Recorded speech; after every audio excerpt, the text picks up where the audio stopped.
देश की सर्वोच्च अदालत ने आरक्षण व्यवस्था में सुधार की दिशा में एक महत्वपूर्ण कदम उठाया।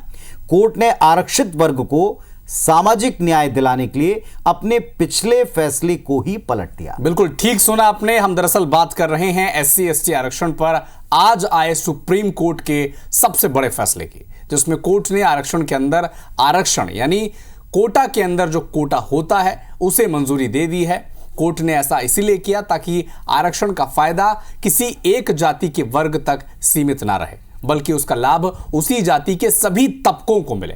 क्या है ये पूरा मामला, विश्लेषण इस रिपोर्ट में देखिए।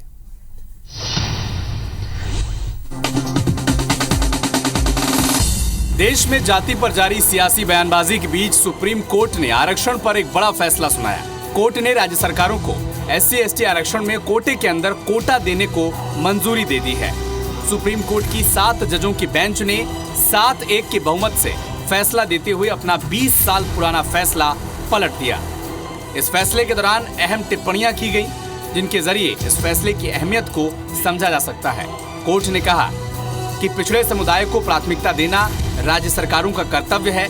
एससी एसटी कैटेगरी में केवल कुछ ही लोग आरक्षण का आनंद ले रहे हैं। आरक्षण केवल पहली पीढ़ी तक ही मिलनी चाहिए। अगर कोई पहली पीढ़ी आरक्षण लेकर हाई लेवल तक पहुंच गई है तो दूसरी पीढ़ी को इसका हकदार नहीं होना चाहिए।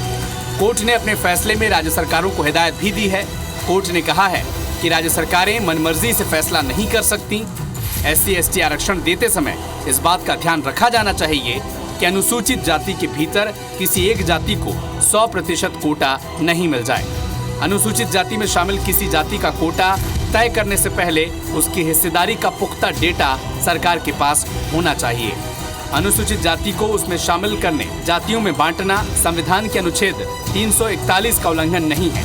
सुप्रीम कोर्ट के फैसले का असर ये होगा कि अब राज्य सरकारें राज्यों में अनुसूचित जातियों में शामिल अन्य जातियों को भी कोटे में कोटा दे सकेंगी। यानी अनुसूचित जाति की जो जातियां ज्यादा पिछड़ी हैं उनके लिए कोटा बनाकर आरक्षण सुनिश्चित किया जाए।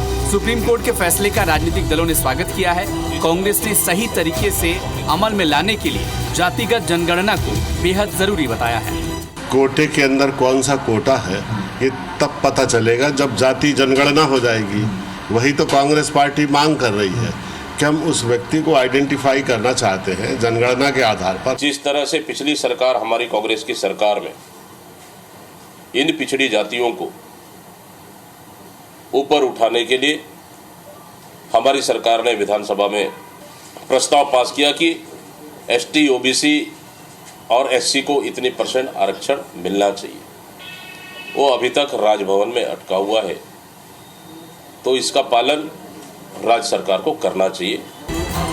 संविधान निर्माण के समय आरक्षण की व्यवस्था केवल 10 सालों के लिए की गई थी। इसे साल दर साल बढ़ाया जाता रहा, लेकिन किसी सरकार ने ये जानने की कोशिश नहीं की कि जातिगत आरक्षण का लाभ क्या वाकई एससी एसटी कैटेगरी के सभी वर्गों को मिल रहा है या नहीं। सुप्रीम कोर्ट के ताज़ा फैसले ने इसी विसंगति को दूर करने की कोशिश की है। आशा की जानी चाहिए कि नई व्यवस्था से एससी एसटी कैटेगरी की उन पिछड़ी जातियों को भी आरक्षण का लाभ मिलेगा जो इसकी सबसे ज्यादा हकदार हैं। Bureau report, IBC 24।